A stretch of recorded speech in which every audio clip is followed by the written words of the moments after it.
Do you know if somebody inherited a property and then they want to do a 1031 exchange because it's an investment for them? Is that exchange based on the step up in basis on the departure residence, or do they have to pay the exchange on the original acquisition of that property? Do you know what I'm talking about? Yes. Yeah. Yes. So they would be, let's say, dad. Let's use my dad. My dad bought a home for $100, and then when I inherited it, it was worth $1 million. But I would be stepped up upon him passing to the $1 million sale. Got it. Right. So my capital gains of 999 would go away. Yeah, that's why it's so advantageous to transfer wealth through real estate because of that step up in basis. And that's really a huge common misconception. People think, oh, it's a tax strategy, but really it's a compounded real estate wealth investment long term, right? Yeah. I'm compounding my real estate wealth. Yeah. I'm growing it generationally. I mean, through, let's say, my parents owning their real estate, doing exchanges. For me, my future kids, whatever that looks like. And let's say you're so diversified, you want to sell one, your hit on capital gains isn't going to be the same as that land in Rancho Santa Fe. Right. Or what have you. Right. So yeah.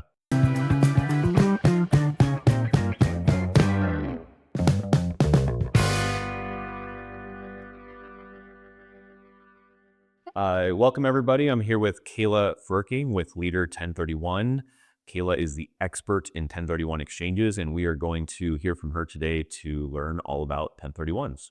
Love it. Kayla, thanks for joining us. Thank you for having me. So tell me a little bit about how you got started in 1031 exchanges, what kind of brought you into this world, and let's start there. Yeah. Strap in. No, so I'm actually born and raised in a real estate investment family. Mom and dad bought real estate in their mid-30s, scraped pennies together, bought land in Rancho Santa Fe. For those of you who don't know Rancho Santa Fe, it's Southern California. Yep. That grew and grew and grew in appreciation, right? And then they ended up paying an astronomical amount capital gains taxes on that one sale, not really knowing too much about the fundamentals of IRC 1031. So learning dinner table talk, right, at a young age was fun, but it's taxes, it was boring. Yep. So ended up getting a degree in interior design from FITM in LA. Oh, nice. Yeah, I ended up going to Arizona State. Love Arizona State, go Devils. And then from there, I got my degree in communications and real estate. The apple doesn't fall far. Awesome. I got recruited by one of the top QIs in the country, worked for them for a couple years, then went to another one. And here I am, a decade into the industry, just absorbing, learning, growing. So real estate license, training broker, then diving into what we call our niche, right? Amazing. What was QI? You mentioned QI. Yes, I need to pedal back. No, it's I'll help explain to the audience. Yeah. So QI is Qualified Intermediary. That's what I do, or the legal term of what a 1031 exchange accommodator. That's perfect. I know it as an accommodator. Yeah. So QI, accommodator, same thing, interchangeable. Yes, the legal term. Got it. Okay. And 1031 refers to the tax code? Yes, it does. Okay. So actually, are you a big fan of ChatGPT? I am. Yeah. Okay. So I was asking earlier in the day because, I had a title rep actually on the phone asking me, hey, how many acronyms do you think we have, right? And so I asked ChatGPT, and it was around 250 to 300 acronyms that we have in the full umbrella of the real estate industry. Oh, geez. Wow. So IRC, yes, and IRC really is created by the IRS. So it's an internal revenue code. Got it. So when 1031. we hear 1031, we just go straight into exchange. Yep. But it's actually an internal revenue code, section 1031. Got it. And I'm going to dive right into it. So 1031 exchange, the way that I understand it is I buy a rental property, hold it for 5 years. It's gone up in value. I can sell that property, buy another investment property, and I don't have to pay capital gains taxes. Is that just kind of like the gist of it? Sure is. Okay, now can we go into some intricacies of that transfer? Mm-hmm.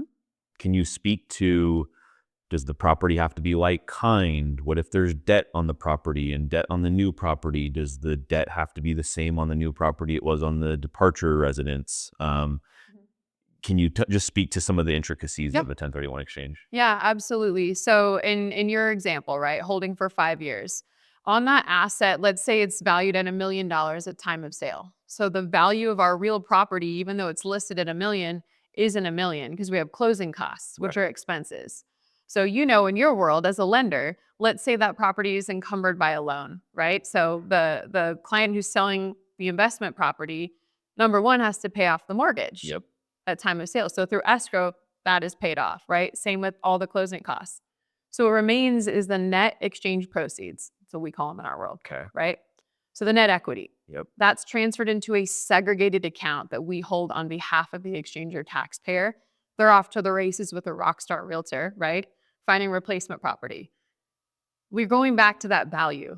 The value still remains. So even though the bank's paid off, they need you to replace their debt. Right. The debt just doesn't go away. And I think that's a huge common misconception right now. That's, oh, well, I'm paying off my loan and now I just have the gain. Let's transfer it over. So it's the value of real property. Let's say realistically, you're selling $1 million property. Let's say on average closing costs are about 6 to 7%. And I'm getting to that point because of broker commission splits, title, transfer, Sure. recording, Yep. escrow, right? All of these things that kind of bump up those expenses for our sellers. So if we take, let's say 6% off the top, you're at $940. Yep. So they need to buy something for a minimum of $940 or greater for full tax deferral. Got it. If they go down in value, they're paying taxes on the difference. So Interesting. sell for $940, let's say, right, the net plus debt, and they buy for $800. Now they're paying taxes on the difference of $140. Got it. Okay. So it needs to be the same as the net value of the sale of their home. The net plus debt. Plus If there's debt. right, if there's no debt, then great. Now, does the debt have to match on the new property, or could they put more down in addition to the proceeds and have a lower loan amount on the new investment property? Solid question. Yes, you can offset debt with personal cash.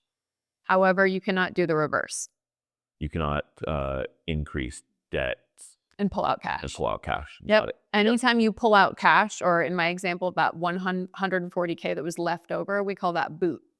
Got it. Boot is taxable. Kind of a funny Yeah. term, right? I'm like, okay, you pay taxes on boots when you buy your Lucchese's. I mean, I don't have those yet. So it was one day. Yeah. Very interesting. Okay. And then what about timeframes in an exchange? So I sell my property. It's January 1st of the new year. How long do I have? I believe there's some pretty strict time limits in identifying a property and then closing on the property. Can you speak to that a little bit? Sure. The time traps, right? Time traps. Yeah. So actually, those were created in 1984. Before that, we didn't have those, right? So in 84, different presidents in office that are restricting and allowing investors to keep rolling and kicking the can down the line of deferring capital gains. So the timelines are 45 calendar days to identify. Now, an identification is just saying, hey, I'm writing down the address of the replacement property, 123 Main Street, Okay. right? That's what I've identified.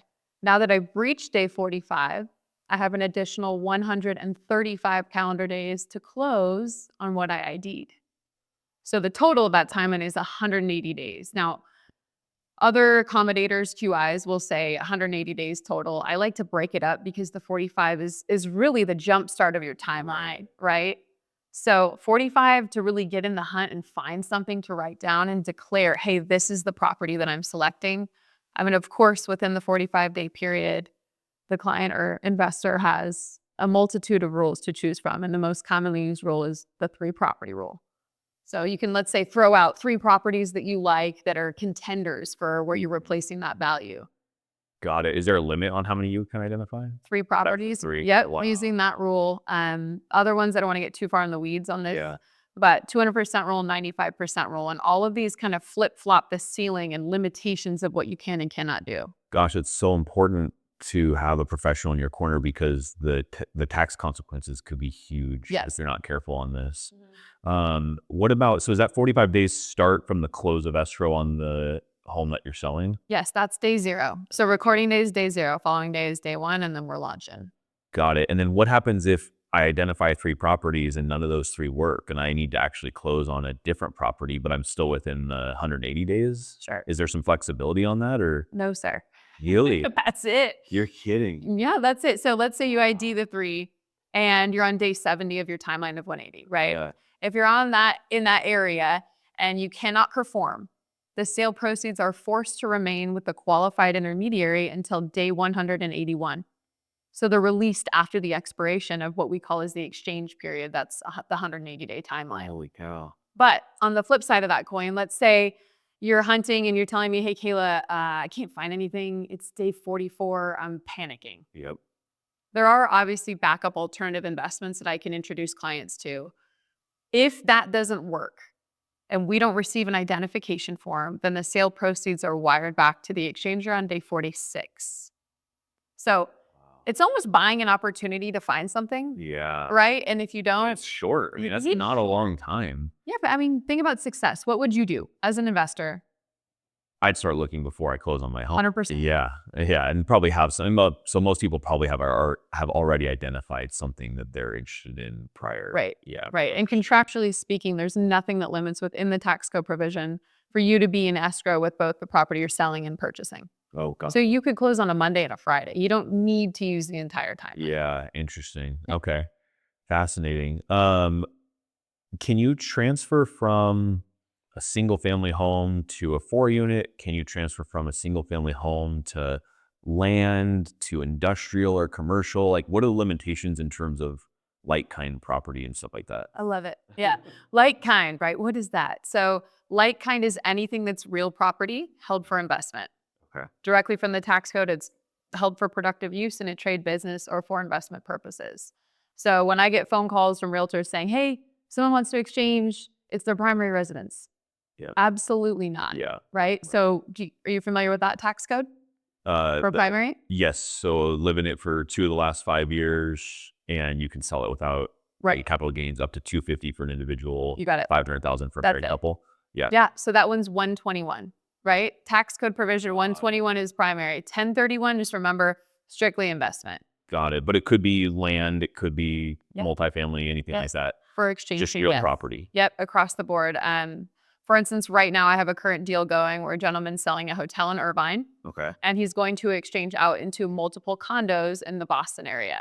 Wow, interesting. Right. So you're going from one asset, commercial, to a completely different asset of residential condos. Multiple, as long as the total value of the real property goes back to what we were talking about at the beginning, matches the net plus debt on the, wow, interesting. And do accommodators, are you as an accommodator or a QI, are you able to serve all 50 states, or do you have limitations as to where you can do business? We cover all 50 states. So I'm very unique in this space of my current parent company, who I will remain with for years, but I'm bank owned and operated.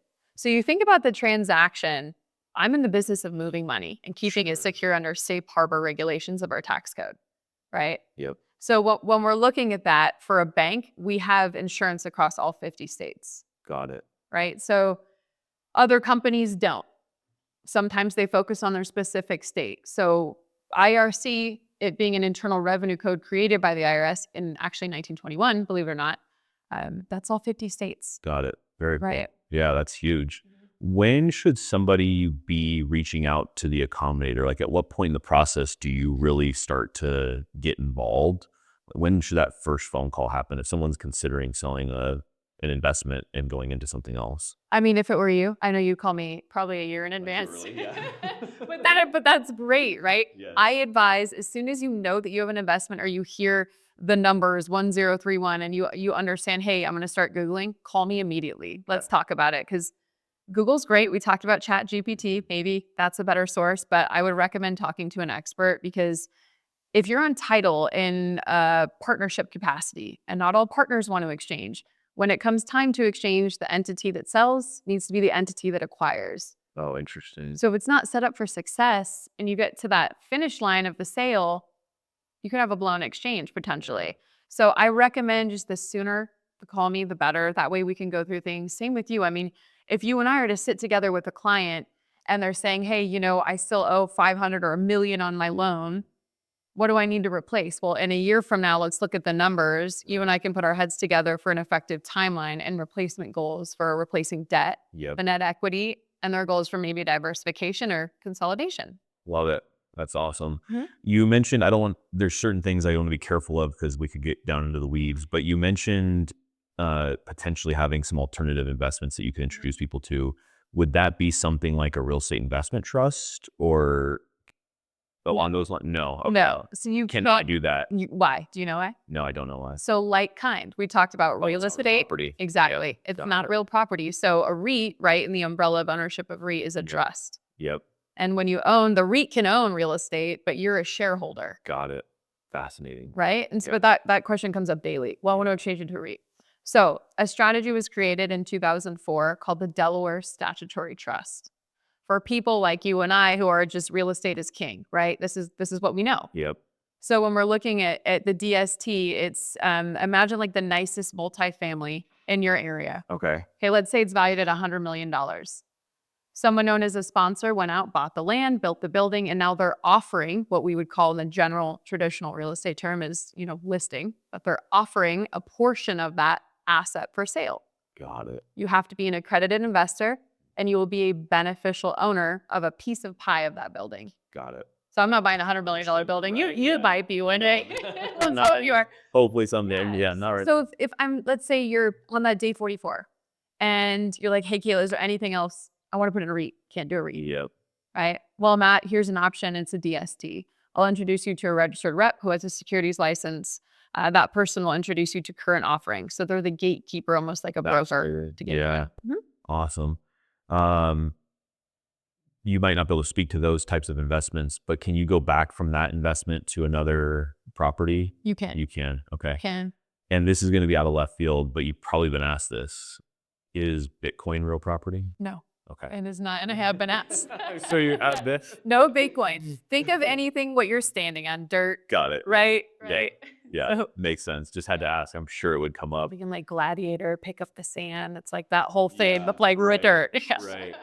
The IRS requires an investor to use an accommodator, right? Like you cannot do an exchange without an accommodator. Is that correct? The best method is using a QI, Qualified Intermediary. Some people use attorneys, but again, it's fiduciary. You cannot be a related party to the taxpayer. If you have an attorney that's going to represent you on your closing, for me right now, I'm doing about 12 different closings in closing attorney states on the East Coast, right? Yep. All requiring the attorneys. So they cannot double end and be a QI, Got it. right? So Right. it is in a way a requirement. And if you're filing your taxes, when you think about it, in my preparation of day to day, not only am I sales, marketing, I run a sales team, but it's really getting all the documents in line so that when you're filing your taxes, the tax form 8824 for like-kind exchange, we have everything you need and your CPA will love us. Yeah, that's awesome. That's the goal. It's like, why do all this extra work for yourself? But we do need to hold the funds. And how long do you guys keep those records? I take it if I'm audited 4 or 5 years from now and they're asking about my exchange, I can come back to you and that's all on file and my CPA probably has it too. Yes, the general 3 to 5. Yep. How are QIs or accommodators compensated? Is it a percentage of the sales price? Is it a spot fee? How do you get paid? Yeah, and so we do have a flat fee, Okay. right? Is that typical? Based on the 3 QIs I've worked for in the last decade. Some will charge a fee on the relinquished, which is the property being sold. Then they'll charge an additional fee on the replacement. Got it. We do a flat fee. I thought it was easier that way when I prepared and I've been building this company, right? So it's $1,250, sell 1, buy up to 3. Wow. That covers the 3 property rule, That seems pretty good. right? Yeah. Exactly. Yeah. So when you think about it though, how does a qualified intermediary make money? Obviously volume in the fee structure. Sure. And what are we doing? We're holding money. Right. So you're investing that and getting interest especially when rates are higher right now, that can help Yeah. QIs and Yep. Got it. Very interesting. Okay. What about delayed exchanges? So that's the normal exchange we're covering. So isn't it interesting? People have come up with different terms Yeah. like about it, of forward exchange, delayed exchange. That's really the delayed exchange, and the term delayed is the timeline in 84, the 45 plus the 135. So you're delaying Got the timeline of replacement, where in 1979, there was a Starker case that created that timeline. A gentleman wanted to wait 5 years before finding replacement property. Obviously, last name Starker. Yeah. It's like, no, I'm going to wait. And it actually stood up in court. He won, and then in effect created that timeline restriction. Interesting. So, I'm just going to wait 5 years and then find replacement property. Yeah. But he created it to hold and QIs and Yeah. the whole 9. Do you know if somebody inherited a property and then they want to do a 1031 exchange because it's an investment for them? Is that exchange based on the step up in basis on the departure residence, or do they have to pay the exchange on the original acquisition of that property? Do you know what I'm talking about? Yes. Yeah. Yes. So they would be, let's say, dad. Let's use my dad. My dad bought a home for $100, and then when I inherited it, it was worth $1 million. Yep. but I would be stepped up upon him passing to the $1 million sale, Got it. right? So my capital gains on 999 would go away. Yeah, that's why it's so advantageous to transfer wealth through real estate because of that step up in basis. And that's really a huge common misconception. People think, oh, it's a tax strategy, but really it's a compounded real estate wealth investment long term, right? Yeah. I'm compounding my real estate wealth. Yeah. I'm growing it generationally. I mean, through, let's say, my parents owning their real estate, doing exchanges. For me, my future kids, whatever that looks like. And let's say you're so diversified, you want to sell one, your hit on capital gains isn't going to be the same as that land in Rancho Santa Fe. Right. Or what Right. So yeah. Interesting. Okay. And then what about, so I have a client who sold a home in Southern California, did a 1031 exchange into a piece of land here in Idaho, waited 2 years, and then decided to build on it, and then decided to move into that property. So is there a time where after you do the 1031 exchange, you're legally allowed to occupy that property, or are you never allowed to occupy that property? Do you have any insight on some of those pieces? You hit the number, 2 years. 2 years. Yep. So let's say that gentleman exchanged into a single family, right? And so that's their goal. They do a vacation rental, rent it out to a third party for multiple months at a time. After 2 years, they can then move into the property and claim it as a primary. Wow, that's incredible. Right? So you're using the strategy of, let's take my investments. You can consolidate. And what I mean is, let's say you own 4 different investment properties. You sell them all at the same time, take all the funds, put them together in a multiple property exchange and buy one large asset, maybe your retirement. Yep. And then you wait 2 years. And then you move into it. Wow, that's fascinating. So it's just like the beginning of our, so much. Right? And like our careers right now, where we're at, for me, I'm like, okay, add this, add that, buy that land, do this. And then later in life, the goal would be less management, consolidate and buy the one large. So it's kind of navigating it correctly. Yeah, awesome.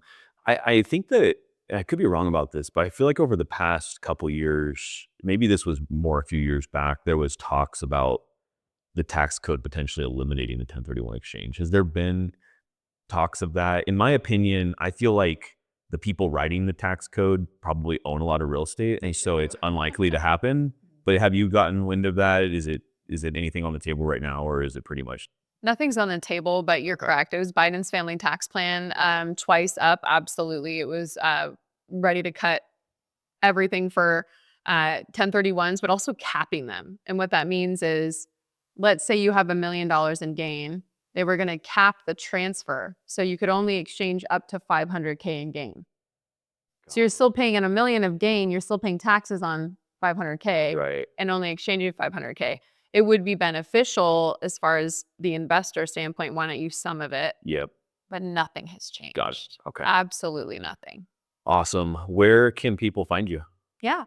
Here in Boise. No, leader1031.com. My cell phone number is on our website as well. I have 2 different numbers, office number. I don't know if you want me to say that, but. No, we can put it. Perfect. Yeah, that's not a problem.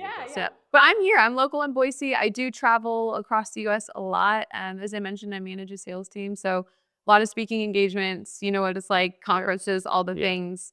I'm born and raised in San Diego. I know you're a SoCal boy as well. So I go back there when I can, lots of real estate deals and family. So awesome. It's good to be there. But well, I've known Kayla for what, about maybe 6 to 9 months now, give or take a little bit. And we've been in, similar circles and talking with, similar people in the real estate business. And she's always conducted herself extremely professionally. She clearly knows what she's talking about. I think I've already had a couple people that I've sent your way that were doing exchanges. So if you're looking for somebody to help you with an exchange, or you have a client who's looking to do an exchange, Kayla is the person to go to. You are in great hands. Kayla, thank you so much for taking time today. It's awesome getting to know more about 1031 exchanges. Thanks, Matt. Yeah. And likewise. I mean, it's been a privilege getting to know you, and you're my go-to lender. I appreciate that.